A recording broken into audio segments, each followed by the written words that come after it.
Bé, doncs bona tarda a tots i totes. Benvinguts al Col·legi Oficial de Psicologia de Catalunya en aquesta activitat promoguda per la Comissió de Psicoanàlisi, a la qual hem de felicitar, no només per aquesta, que serà segur molt interessant, sinó per totes les que porten fent des de la seva creació i l'últim any. O sigui, és una comissió proactiva, activa i productiva a nivell de propostes, d'activitats, i això ho celebrem enormement i estem molt contents de que així sigui. Bé, és evident que el tema del que avui debatrem és de vital importància. Està molt bé que ho puguem pensar també des de la nostra mirada. Jo ara avui aquí estic com a representant de la Junta, però també com a membre de la Comissió de Psicoanàlisi. Per tant, crec que aquesta, la nostra mirada, també estarà molt bé poder-la fer i poder reflexionar sobre aquestes qüestions que planteja el Jorge en el document i qualsevol altra que se'ns acudi. I l'únic que sí que us volia comentar molt breument és que des del Col·legi Oficial de Psicologia de Catalunya, com alguns de vosaltres suposo que sabreu, doncs precisament perquè aquest tema és estratègic i és important i des de la nostra professió et podem dir molt de tot el que és l'àmbit de la infància i l'adolescència, doncs tenim la Comissió d'Infància i Adolescència, que a més és una comissió transversal, representada per un membre de Junta, que és el coordinador, el Roger Vallasca, que és el nostre company, i després un membre de cada secció perquè precisament aquesta mirada també englobi els diferents àmbits d'intervenció dintre de la nostra professió. També hi ha un membre de la Comissió deontològica i representants dels diferents territoris, perquè també és veritat que en diferents territoris també hi ha diferents circumstàncies a vegades i cal tenir totes aquestes casuístiques i aquestes particularitats en compte a l'hora de reflexionar sobre totes aquestes qüestions.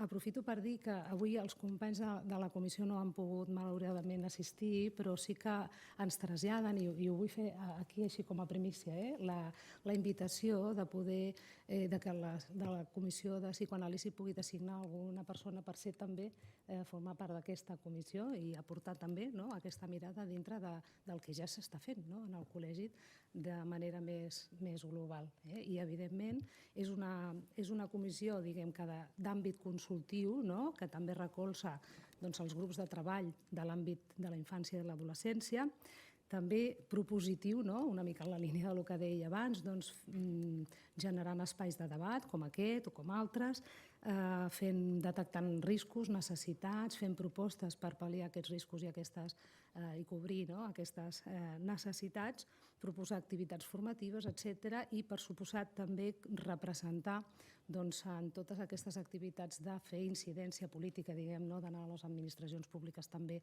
a poder fer propostes en l'àmbit de la infància i de l'adolescència. Per tant, que sapigueu que existeix, que esteu convidats com a comissió també.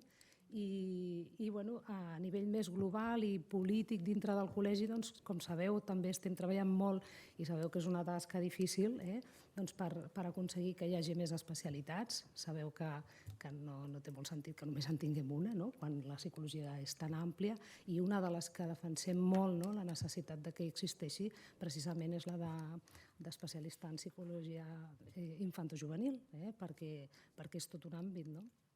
I, de fet, ara que també hi ha la figura del referent de benestar emocional comunitari, sabeu que hi ha 340 i escaig psicòlegs i psicòlogues a l'atenció primària, cosa que lògicament celebrem, doncs també nosaltres ja estem com donant un pas més endavant i pensant que potser també caldrà que dintre d'aquesta figura també hi hagi professionals que estiguin especialitzats o siguin experts en l'àmbit de la infància i de l'adolescència. Som uns quants trets, perquè podria allargar-me i no voldria fer-ho, perquè vull donar pas de seguida a l'activitat d'avui. Però crec que també era important poder-vos traslladar les coses que en aquests moments estem treballant des del col·legi, que és el vostre, i per tant estem oberts, per suposat, a qualsevol proposta des de vosaltres com a col·legiats, col·legiades, o des de les vostres institucions on pugueu estar treballant. No m'allargo més, segur que ara podrem gaudir moltíssim de la reflexió sobre un tema tan important i, per tant, dono pas a la Regina. Gràcies. Bueno, moltes gràcies, Dolors. Prenem nota d'aquesta invitació que fa el Comitè d'Infància i Adolescència del Col·legi. De fet, bueno, 3 paraules al voltant de la Comissió de Psicoanàlisi. Doncs el nostre interès realment és poder anar integrant també la perspectiva psicoanalítica, o psicodinàmica psicoanalítica respecte del subjecte, de les famílies, de la població, del símptoma social, poder tenir també aquesta lectura des d'aquesta perspectiva. Jo penso que és un espai realment sempre important i necessari el de la infància i adolescència, perquè no només és per una intervenció que pot ser útil, sinó també té un caire preventiu, que això és importantíssim a la nostra societat i a la nostra professió. O sigui que recollida la invitació i ja mirarem de posar-nos en contacte. Nosaltres com a comissió, per als que molts d'aquí ja sabeu que portem ja ara 5 anys gairebé treballant al col·legi, doncs quan vam rebre el document escrit, també suposo que al voltant de moltes qüestions de l'adolescència, però per al Jorge Tió en concret i d'una manera focalitzada respecte dels agressors sexuals o d'agressivitat i sexualitat, com un binomi que últimament va massa junt, combinat d'una determinada manera, doncs vam considerar que seria interessant de poder-ho compartir amb persones, col·legues que esteu treballant en l'àmbit de la infància, també col·legues experts, aquí n'hi ha uns quants, i sobretot un espai de reflexió.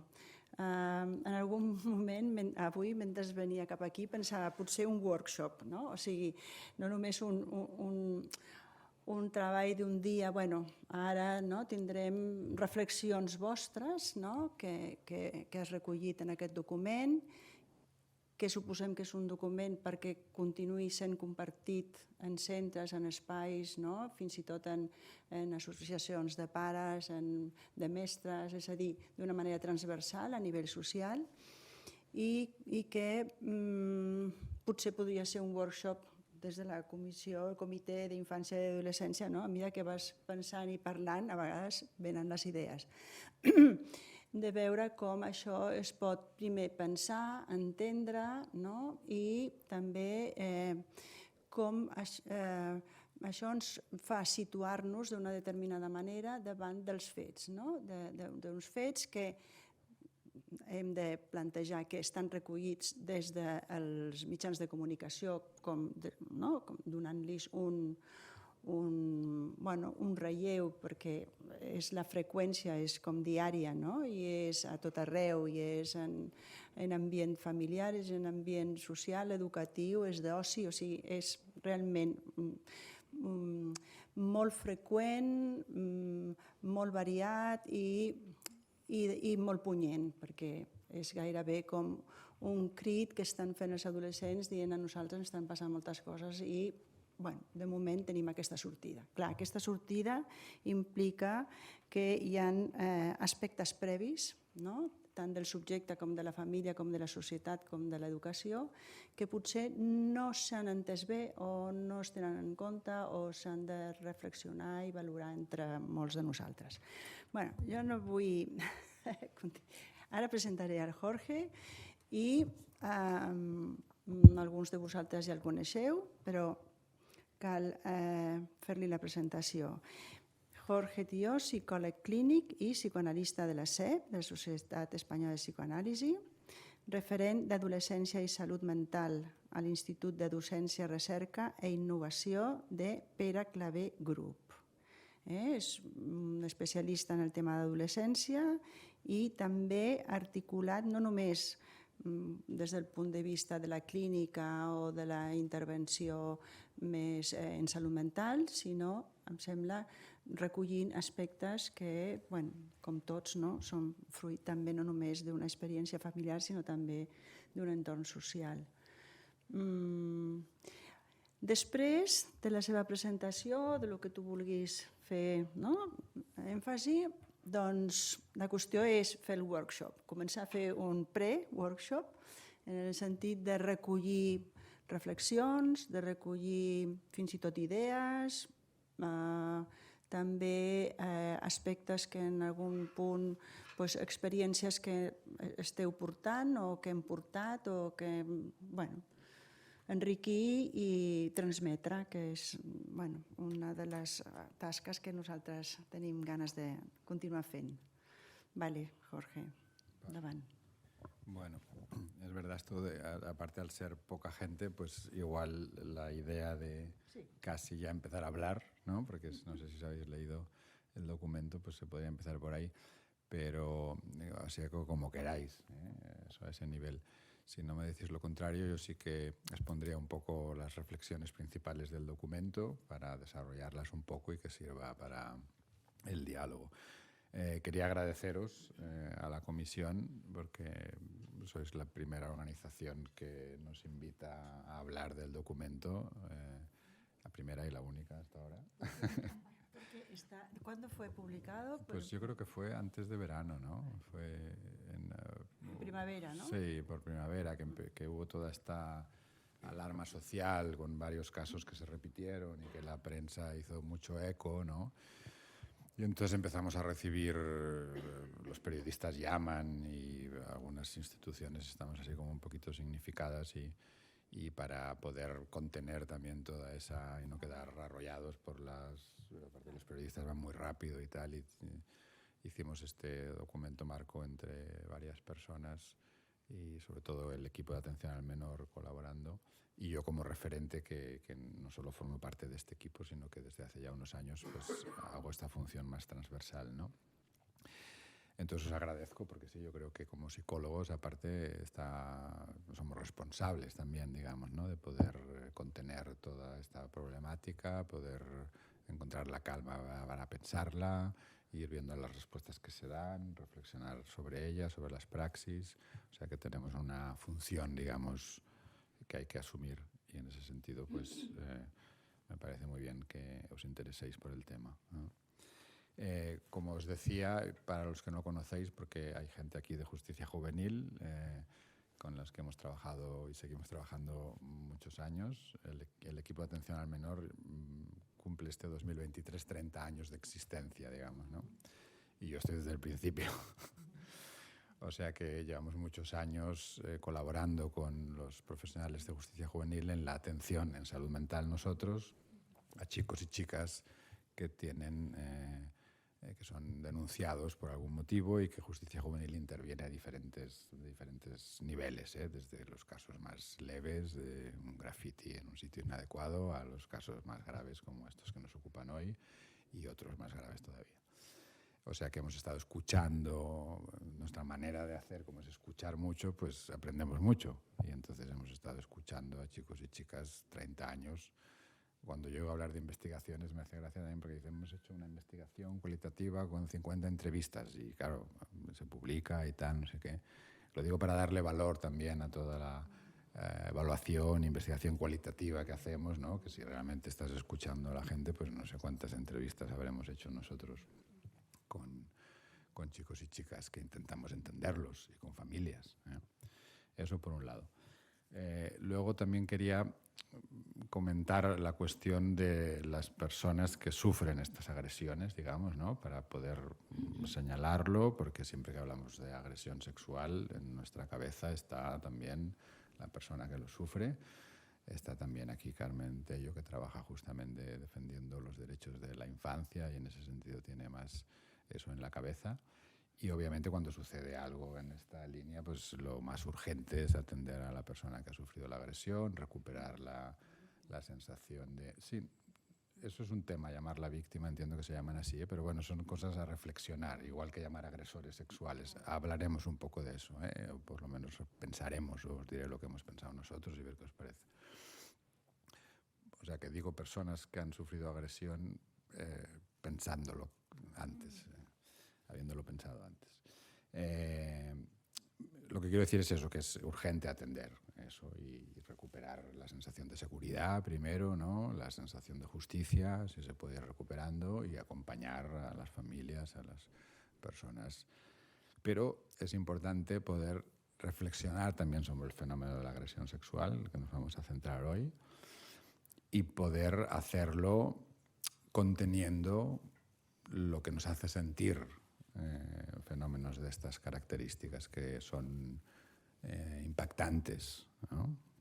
También depende de lo que sea, porque en el mismo calaix, digamos, en el mismo saco, hay muchas cosas de muchos niveles de intensidad y de problemática. Luego os hablaré un poco de nuestra visión sobre esa tendencia a aglutinar, que es uno de los problemas de la respuesta que se puede dar, ¿no? Y a llamar a todo igual cuando estamos hablando de cosas que son diferentes también. Entonces, por eso decía que son impactantes y hay que contener esta emoción que nos puede provocar, digamos, ¿no? Y poder pensar lo que ha pasado y ver la mejor manera de intervenir. Sobre el crecimiento de este fenómeno, el crecimiento de delitos, sí quería comentar que es cierto, pero hay que contextualizar varias cosas. Una, que a nivel general la delincuencia juvenil ha descendido a nivel general, y eso también es importante saberlo, y como profesionales estar bien informados para poder en la sociedad ayudarles a que la gente se conecte con la realidad.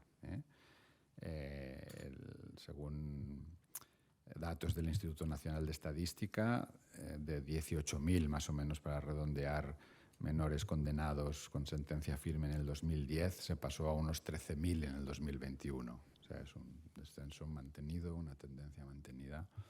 Luego podemos pensar un poco por qué. Pero es verdad que dentro de este descenso general, los delitos en el ámbito de la libertad sexual, que sabéis que con la ley del 2020 cambió toda la denominación, digamos, que antes era abuso, violación, ahora se llama agresión sexual, y la ley es la defensa de la libertad sexual, sí que han aumentado levemente. En Cataluña, en el 2017 hubo 50 casos condenados, en el 2016, y en el 2022, tras una ligera disminución en la pandemia, hubo 180 casos condenados. O sea, en un periodo de, si no me equivoco, 6 años, pues se ha más que doblado, pero también estamos hablando de 50 a 180, para situarnos. Y con respecto a los menores de 14 años, que también se han visto involucrados en algún tipo de denuncia, pero como que sabéis que no son imputables, y nosotros desde el equipo de atención al menor, aparte de colaborar con Justicia Juvenil hace 30 años, desde el 2013 que se creó este dispositivo en la Degaya para atender los chicos menores de 14, o sea, hasta 13, y chicas que por algún motivo eran denunciados a la policía, pues en este grupo de edad el aumento ha sido menor que en el grupo de mayores de 14, pero también hay un ligero aumento en este tipo de delitos. Las estadísticas aquí son más de denuncias, obviamente no son casos juzgados, entonces claro, no todos los casos denunciados luego podrían haber acabado con una medida, o sea que hay que tener también en cuenta esto. Y muchos de estos casos no son ni investigados por la policía, que valora un poco el calibre de la situación, o sea, hay adultos implicados, y simplemente se le pasa a Fiscalía, y Fiscalía lo pasa a este equipo de la Degaya, y este equipo de la Degaya, cuando ve que podemos intervenir nosotros a nivel de salud mental, pues también colaboramos, ¿no?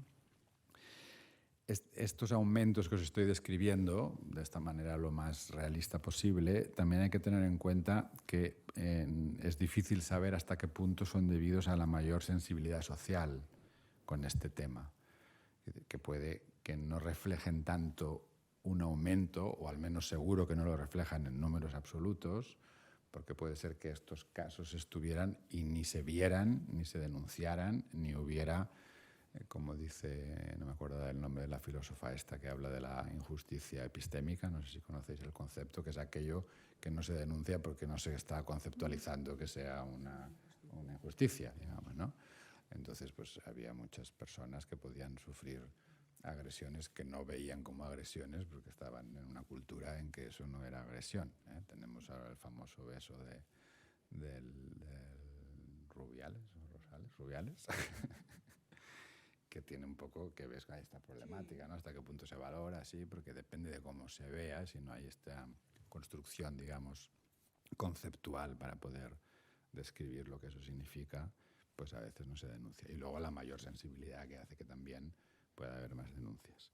Y otro factor para valorar estos datos, porque estuve justamente este verano en un congreso sobre agresores sexuales a nivel internacional, y la gente de Canadá, que tiene mucha investigación sobre el tema, hablaba de lo que es la percepción social del crimen también, que en una sociedad alarmada, y daban datos de estudios muy empíricos que son muy curiosos, ¿no? Porque en un periodo de 10 años, del 96 al 2006 en Canadá, los asesinatos sexuales habían decrecido un 37,5% y la percepción social era que habían aumentado un 200%. Entonces, también hay que tener un poco en cuenta estas cuestiones que a veces la prensa también puede estimular, ¿no? A nivel de percepción. O tenemos en Barcelona esta problemática con la percepción de seguridad. Digamos, una cosa son los delitos que hay en la ciudad y luego pues, las estadísticas de la gente no sale, hoy salía en la prensa, porque tiene miedo de que les pase algo, digamos, ¿no? Bueno, entonces, dicho esto, yo quería dedicarle unos minutos. Intentaré, mi idea era no hablar más de 45 minutos y sigue siéndolo, para que tengamos tiempo, pero incluso me gustaría acabar antes, porque ya que somos pocos así podemos dialogar y luego profundizar en algo más que os interese ya específicamente. Pero en la presentación, aparte de esta introducción, quería repartirla en dedicarle unos minutos a describir los modelos de atención que hay en justicia juvenil y en el equipo de menores inimputables y la colaboración que tienen con nosotros, porque creo que está bien también estar bien informados de lo que hay y valorar lo que tenemos, porque enseguida se puede empezar a sentir que no se está haciendo nada en cuanto a respuestas frente a estas situaciones. Respuestas se están dando. Otra cosa es, que será la segunda parte de la presentación, las problemáticas sociales que pensamos que están contribuyendo a que niños, niñas y luego chicos, chicas tengan más dificultades para su desarrollo, y una de las problemáticas pueda ser este tipo de comportamientos en la sexualidad, ¿eh? Y luego quizás ya hablando podemos hablar un poco más también de aterrizando, ¿no? Qué cosas de prevención podrían ser, pensando más en la práctica, ¿no?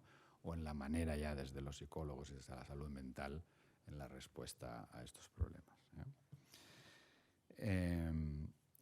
La red de justicia juvenil, junto con las redes de salud mental, de servicios sociales y las reformas en enseñanza, si os acordáis o sabéis, se empezaron a desarrollar en España y en particular aquí también en Cataluña en la década de los 80, finales de los 80, 90, como fruto de todo el final de la dictadura, o sea que no estaban antes construidas como las conocemos ahora.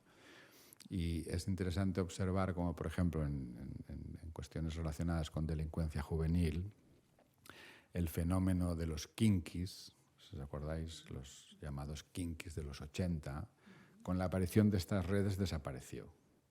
No hay kinkis. Puede haber algún caso, digamos, que se corresponda un poco con el perfil del Tourette, el vaquilla, etcétera, etcétera, ¿no? Sí. Lo subrayo porque habría el riesgo de que con los agresores sexuales pudiera pasar algo parecido, no idéntico. Pero lo que pasó con los kinkis, y eso sí que está observado, es un experimento natural, no se hizo un experimento, pero se puede observar, que si la respuesta del sistema era únicamente represora, no había más que represión policial, de la justicia carcelaria, y esto acompañado de un eco mediático que la prensa sensacionalista del momento y algunos directores de cine, el Vaquilla hizo películas que todos conocéis, digamos, ¿no? Amplificó, digamos, la presencia, digamos, ¿no? Y el protagonismo de estos chicos, una chica también había, contribuyó, digamos, a reforzar indirectamente la identidad. Y es una de las cosas que pasa en la adolescencia, cuando atacamos, digamos, el comportamiento del adolescente y lo significamos y lo etiquetamos, la respuesta que nos podemos encontrar es un reforzamiento de una identidad negativa. Porque el adolescente que no tiene todavía alternativa o construido una identidad encuentra en esa mirada algo donde reflejarse y por lo menos ser alguien o sentirse alguien o construirse a través de eso. Por eso, lo que señalaba antes con las víctimas o personas que han sufrido algún tipo de agresión, lo señalo también con los agresores sexuales, que nos gustaría a nosotros más ir llamando chicos, chicas con comportamientos sexuales perjudiciales o dañinos, que es un concepto acuñado en Gran Bretaña y que de alguna manera en los expertos internacionales ha ido cogiendo fuerza el Harmful Sexual Behavior, el HSM, digamos. Bueno, lo digo porque en periodo de construcción de la identidad, la mirada, o sea, cómo miramos, igual que a un niño, según cómo lo miramos, pues eso influye. O sea, las personas nos construimos autopoéticamente, digamos, autoorganizándonos, ¿no? Pero muy en función también de lo que el entorno nos hace vivir, nos hace sentir. Entonces, las redes de justicia juvenil, hubo toda esta transición del sistema judicial que había en la dictadura, que era punitivo, a un sistema basado en la justicia reparatoria, que conocéis bien las que trabajáis allí, pero que es importante todo el cambio, aparte de todos los programas que se despliegan, ¿no?, de evaluación y asesoramiento, de mediación y reparación, de prevención comunitaria, de intervenciones educativas en el medio abierto, de centros educativos residenciales, todo un aparato de despliegue de programas y de ofertas asistenciales que es muy rico y que va dando respuestas diferenciadas e individualizadas a los chicos, ¿no? Y la justicia reparatoria tiene la virtud, y en ese sentido yo creo que es muy coherente con lo que sabemos desde la psicología del desarrollo, que intenta, a partir de un hecho delictivo, tratar al sujeto en base a sus derechos y obligaciones, y estamos hablando de menores que también tienen derechos que hay que respetar porque están en crecimiento, y también obligaciones porque de repente ya no tienen 4 años, ya tienen más de 14, que es lo que la ley estipula. Y luego, a nivel social, la reparación intenta reparar los vínculos sociales que se han dañado por el hecho delictivo.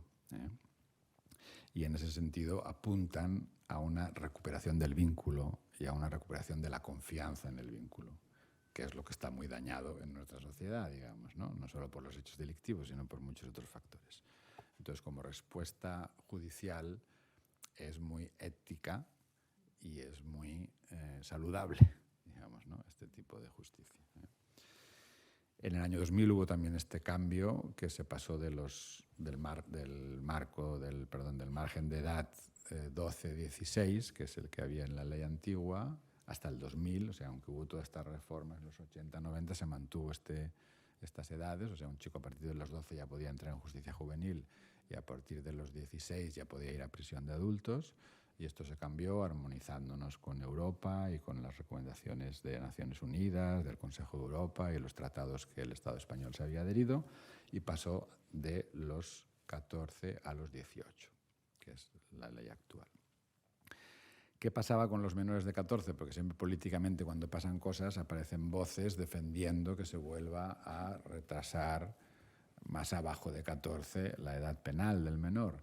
Y Cataluña ha creado este equipo, que es pionero en el 2013, para poder decir, vamos a dar respuesta, vamos a hacer algo, digamos, porque hasta ese momento es verdad que un chico o una chica de 12, 13 o menos que cometiera un acto, y claro, esto se convierte en alarma cuando el acto es gordo, digamos, ¿no?, como pasó en Inglaterra con el asesinato de aquel niño, como aquí ha habido recientemente también, pasa que la prensa aquí es un poquito más cuidadosa, un homicidio de un profesor, digamos, por parte de un niño de 13 años, y entonces se crea toda esta alarma, y entonces la DEGA ya creó este equipo para poder atender, educar en la responsabilidad, ver qué pasa con ese chico, con esa chica, ver qué pasa con esa familia, detectar necesidades, poder poner límites con los instrumentos que tienen también, como Dirección General de Atención a la Infancia y la Adolescencia, y colaborar, tanto Justicia Juvenil como de Gaia,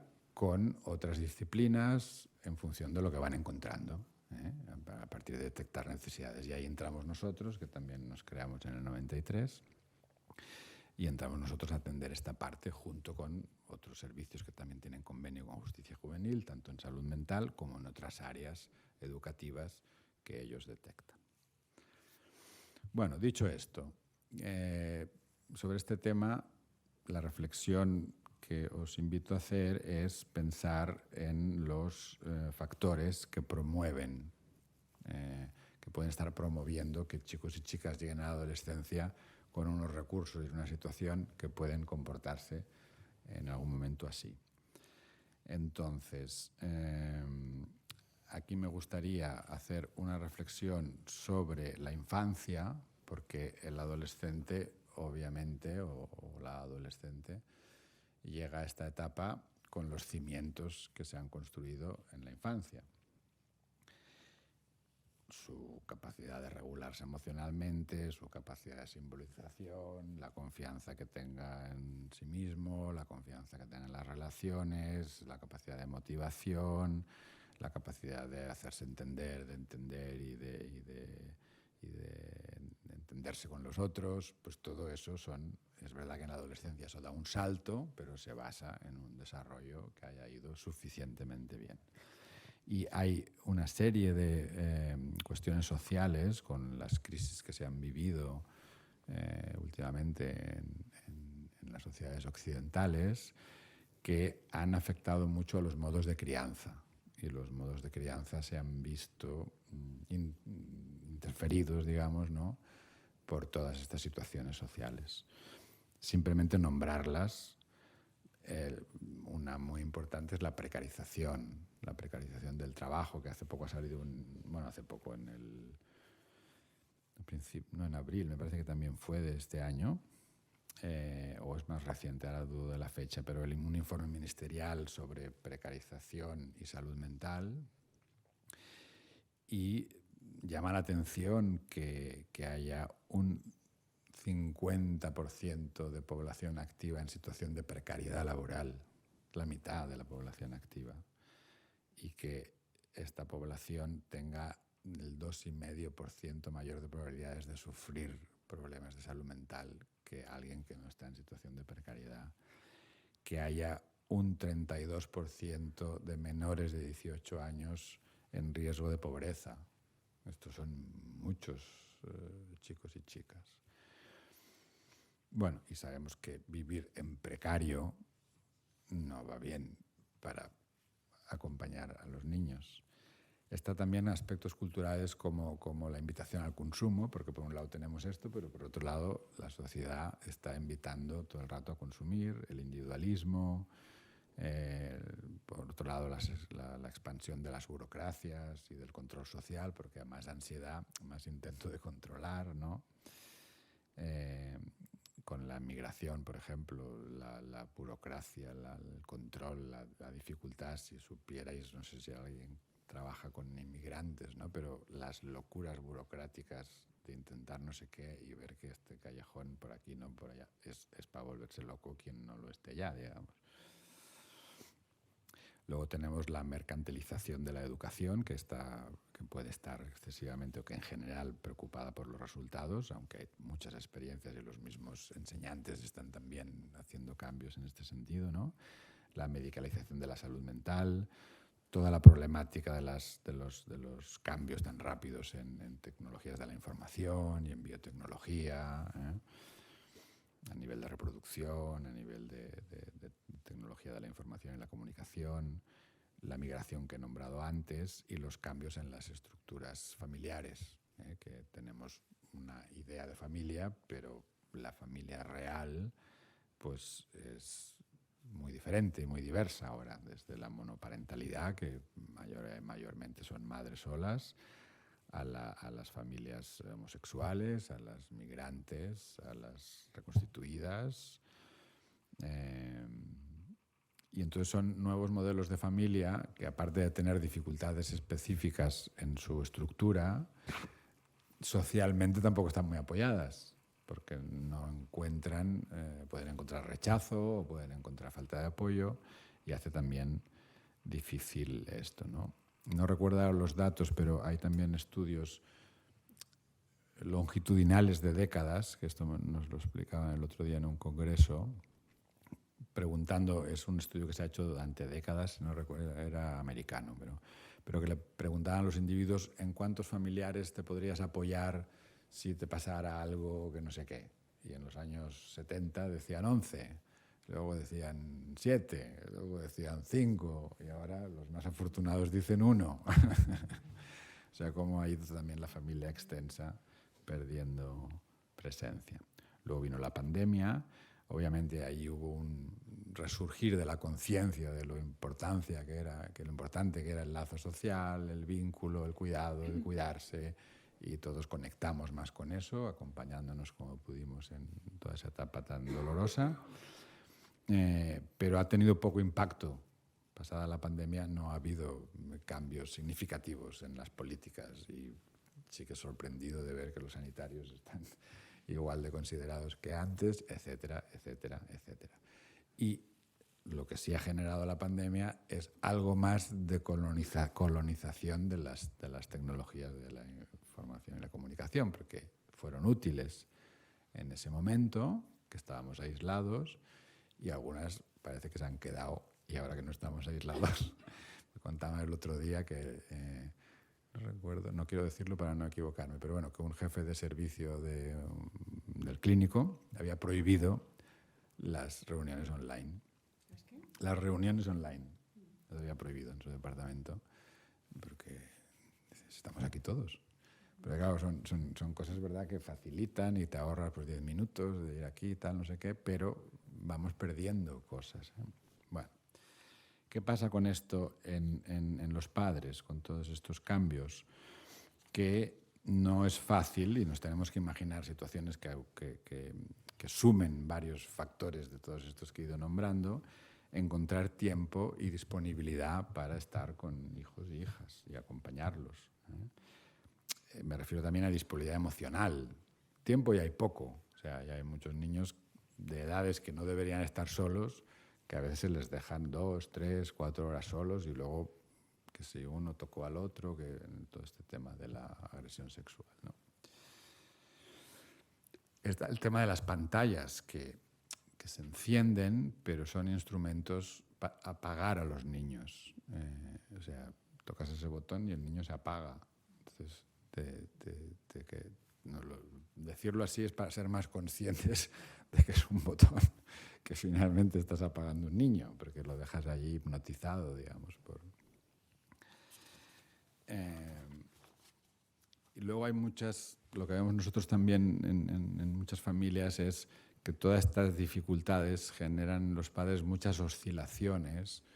No tanto, yo no estoy de acuerdo con esto que se dice de la permisividad, de la falta de autoridad, lo podemos discutir luego, pero creo que es un poquito más complejo, porque lo que nosotros vemos son oscilaciones entre una laxitud, ¿sí?, una sobreprotección, pero también un irse al otro lado, digamos, ¿no? Unas respuestas muy agresivas y muy autoritarias, que son lógicas de ver, porque la respuesta de ya no poder más y querer tirar al niño por la ventana te genera culpa, y entonces luego te pasas un rato sobreprotegiéndolo, y al sobreprotegerlo generas un tipo de dinámica que se te acaba subiendo otra vez a la cabeza y vuelves a acabar harto y entonces vemos estas oscilaciones que son muy, muy dañinas para el desarrollo, porque confunden mucho a los niños, digamos, y generan situaciones muy complicadas. El juego, que sabemos que es básico desde la psicología. No hay tiempo para jugar ya. Si no hay tiempo para atender y estar un poco en los conflictos, imagínate tiempo para jugar, para discutir a veces, pero para jugar ya, encontrar el clima también para que se pueda jugar. me parece, comentaba, ahora me viene a la cabeza que esto sí que lo puedo citar, José Ramón Ubieto, que seguro que conocéis porque lo vi en la televisión, y que citaba un estudio también, que uno de los predictores más eficientes de prevención de riesgo de suicidio era que la familia comiera junta. Que hubiera, no por el hecho de comer, sino por el hecho de hablar, digamos, ¿no? Por el hecho de poder explicarse cosas y tal, ¿no? Y si ya, sin entrar en las situaciones de franca negligencia, de abusos dentro de la propia familia, de maltrato, etcétera, ¿no? Tenemos entonces niños que están sufriendo todos estos acompañamientos deficitarios o faltas de acompañamiento y generando daño en su desarrollo. Tenemos toda la problemática de la hiperactividad, que es verdad que también es otro cajón desastre, ¿no? Como sabéis, pero sí que habla de niños con dificultades para regular la excitación, la tolerancia a la frustración, desarrollar una capacidad de atención, porque no hay ese acompañamiento, o tenemos el otro extremo de estrategias defensivas, que sería el espectro TEA, que se dice, que sería todo el repliegue, ¿no? El alejarse de la relación. Lo pongo en dos tendencias, digamos, no con la idea de uniformar, pero sí señalar que tenemos niños que responden más con esta hiperactividad, digamos, ¿no? Y más niños y niñas que responden con el repliegue y el alejarse de relaciones con las que no se puede contar, digamos, ¿no? Y que no generan la confianza suficiente. Entonces, ¿qué pasa cuando llega la adolescencia? El adolescente sigue siendo niño en parte. Esa es la definición de adolescencia. Es una etapa de transición entre la infancia y la adultez, en donde se van haciendo cambios que empiezan por el cuerpo, ¿no? Con la aparición de la pubertad, y ese es el debut de la adolescencia, es esa, la aparición de la pubertad, y van generando cambios psicológicos también, y cambios en las relaciones familiares y cambios en la sociedad, ¿eh? Entonces, depende de la edad, depende de la madurez de cada chico, de cada chica, pues habrá una mezcla de aspectos que todavía son infantiles y de aspectos adultos que están debutando, capacidades que entonces siguen necesitando de acompañamiento. Por eso existe justicia juvenil, digamos, ¿no? Porque considera que todavía son sujetos en formación. Entonces tiene que haber ahí unos adultos, igual que con los niños, pues lo mismo con los adolescentes. ¿Qué pasa con los adolescentes? Que al ser ya más grandes es más fácil dejarlos solos, porque la tentación de dejarlos solos es mayor. Es decir, dudas de si dejar 3 horas solo hasta que llegue la madre del trabajo, porque yo también estoy trabajando, y dice, venga, va, que el mayor tiene 8 años, pero muy, muy madurito, muy responsable, y el otro tiene 6, va, que se queden 3 horas solos. Pero si tienes una chica de 14, ya no dudas. Y entonces tenemos los cuadros, que no es el tema de hoy, de trastornos de ansiedad, de trastornos de la alimentación, de niñas que están muy exigidas y que están muy solas y que tienen que ver qué hacen con toda su ansiedad también, ¿no? Porque necesitarían unos adultos que les ayuden a canalizar todos estos cambios corporales que también se expresan en la sexualidad, a manejar la agresividad, a poner límites a los funcionamientos más infantiles y, a lo que no es menos importante, a ir reconociendo todas las capacidades nuevas que van apareciendo en chicos y chicas, que también hay esta falta de reconocimiento porque la presión es muy grande, ¿no? Lo que pasa en la adolescencia es que no solo los chicos y chicas adolescentes viven a través de lo que les hacen o les dejan de hacer los padres, sino que empiezan a vivir ya directamente la sociedad.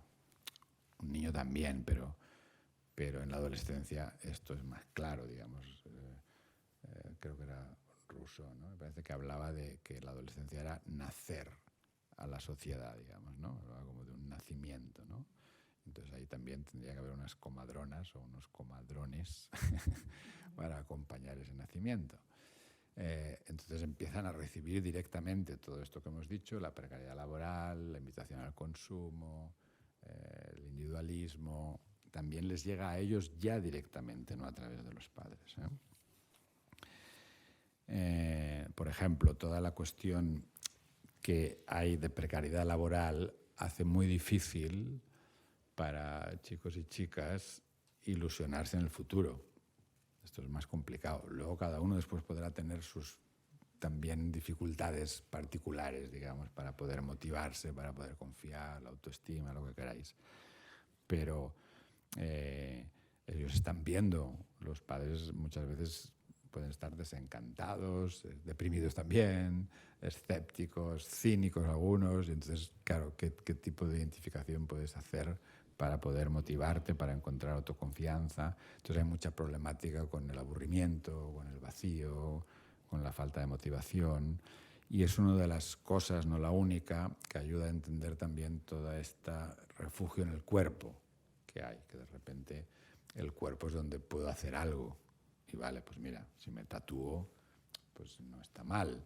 Pero claro, si tengo que controlar el cuerpo para estar muy guapo o guapa, pues ya entro en riesgo de quedarme atrapado por unas exigencias que pueden ser muy adictivas a veces, ¿no? O si lo utilizo para autolesionarme, eso está más ligado a trauma, pues claro, ya también puede ser más riesgoso. O me suicido como acto final, activo y dominante sobre algo, digamos, ¿no? O sea que hay toda esta problemática. La cuestión de la monetarización, o sea, que todo se traduzca en su valor en dinero. Como vivimos en esta sociedad, todo tiene esto cuánto puedo ganar y esto cuánto vale. Entonces es muy difícil la construcción de valores, porque las cosas no se valoran en sí mismas, sino que se valoran en función del dinero que te pueden dar, ¿no? Y aparte luego hay toda una invitación al consumo, que los chicos y chicas inventan el botellón para intentar escapar justamente de que para poder estar juntos tienen que gastarse mucho, digamos, ¿no? Entonces, bueno, pues van al paqui para conseguir tal y hay un espacio abierto y es verdad que son espacios que luego se pueden descontrolar porque también puede aparecer la violencia o la excitación porque están excitados y están también maníacos en muchas ocasiones, pero son búsquedas de espacios de relación porque la sociedad no te deja estar si no es pagando mucho, las discotecas, etcétera, etcétera. Así que muchas veces vemos eso, chicos que pasarlo bien y ganar dinero, como muchos adultos también estamos a veces o uno siempre en eso, como nortes, ¿no? Bueno, mira, hay que pasarlo bien o vamos a ganar dinero, pero ¿para qué el dinero y pasarlo bien sin tener en cuenta el futuro, ¿no? O el día siguiente casi, ¿no?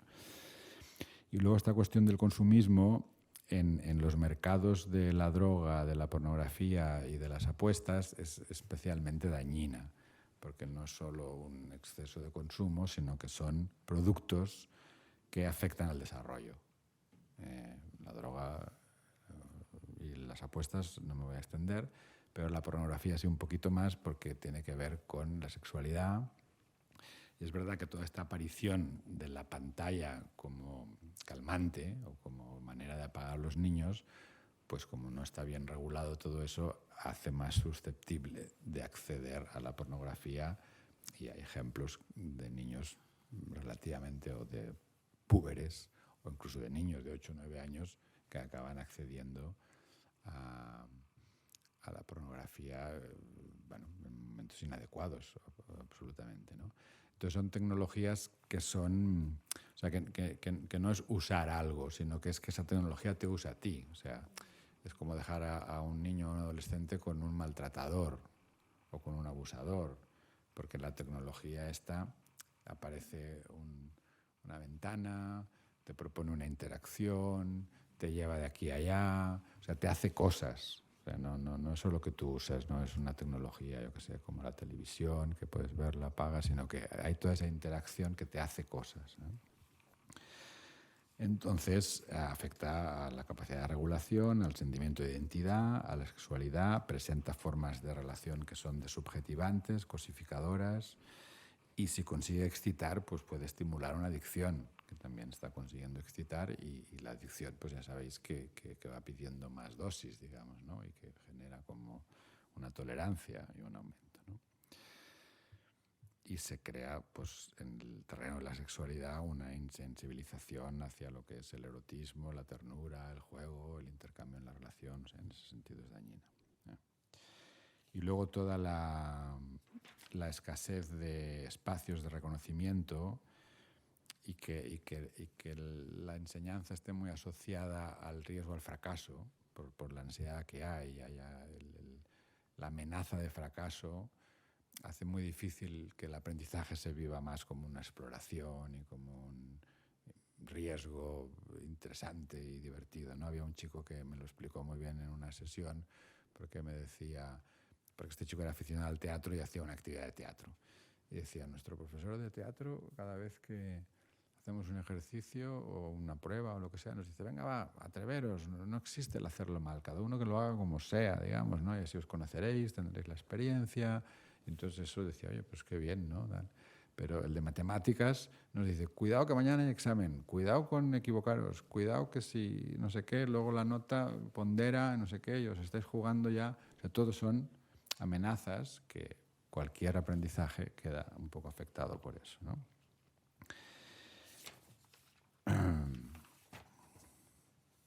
Por ejemplo, ahora yo hago una asociación con el tema de la agresión sexual.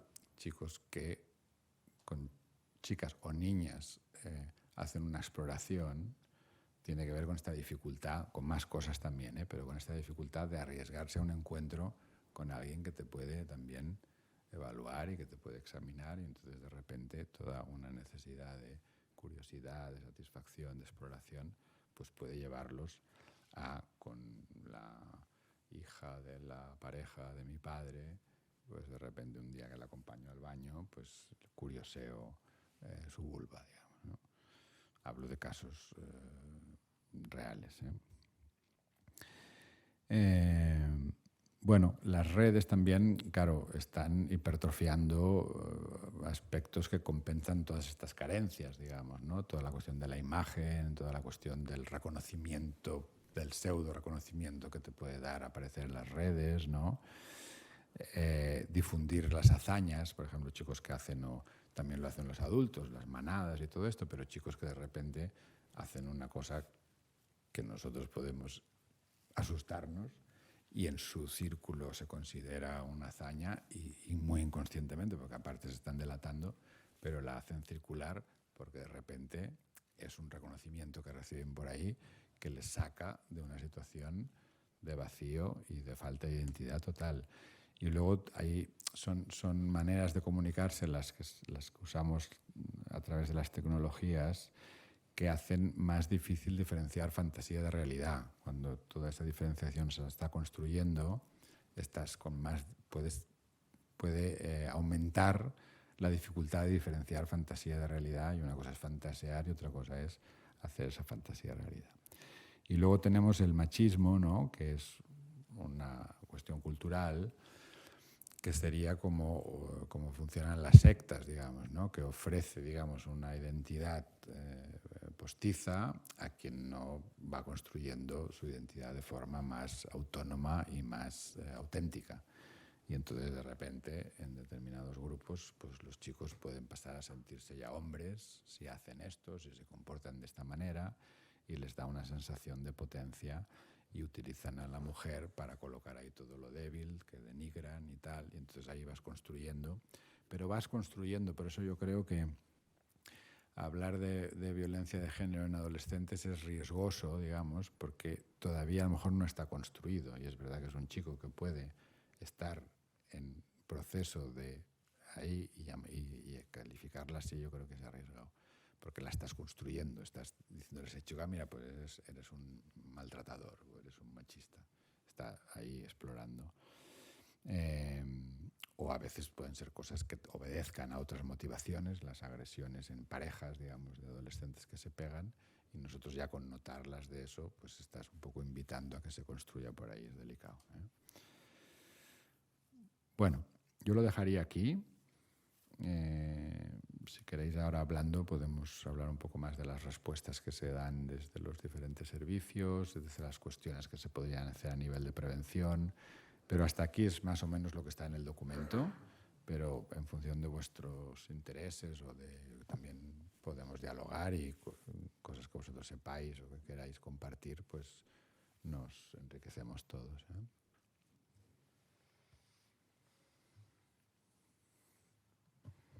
Bueno, gracias, Jorge. Para un poco también, ¿no?, situarnos en todo lo que aportas en este documento, que es no solamente en la cuestión del delito que tiene que ver con la sexualidad, sino también, bueno, todas las transformaciones de una etapa de transformaciones que es la adolescencia, ¿no? Cuántas cosas tiene que soportar un joven, ¿no?, una joven en un mundo cambiante, en donde la familia tiene pocos referentes o son referentes diferentes, ¿eh? No es que tenga pocos, tiene otros, ¿eh? Y todo esto que está ocasionando.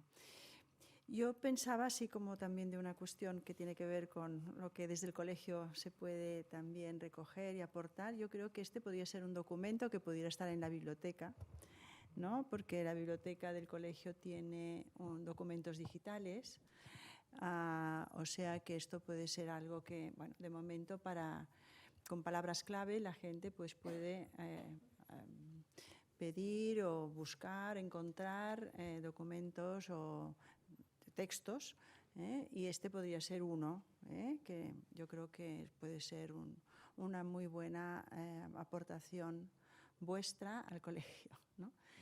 Y bueno, no sé si habremos un poco todo esto, a mí me ha hecho pensar varias cosas, pero quizá apunto una, ¿no? Podría ser esto como de que hay tantos estímulos y tantas oportunidades e incluso posibilidades, ¿no?, nuevas.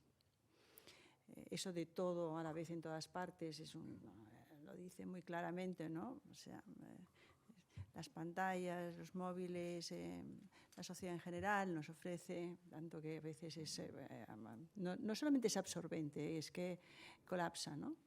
Ya no se sabe qué se desea ni qué no se desea, al final es más lo que se necesita o lo que parece que se necesita. Que realmente la diversidad de familias, la precariedad no solamente es a nivel laboral o económico, es una precariedad también cultural, es educativa, o sea, la precariedad es a muchos niveles. A los chicos les cuesta expresarse, les cuesta decir lo que les pasa.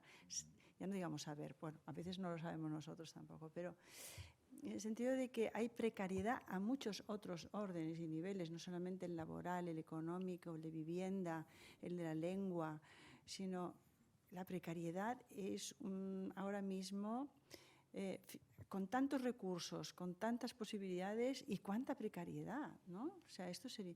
Entonces, no tenemos una forma de familia, tenemos varias formas de familia y esto no sabemos si es un inconveniente o es una ventaja.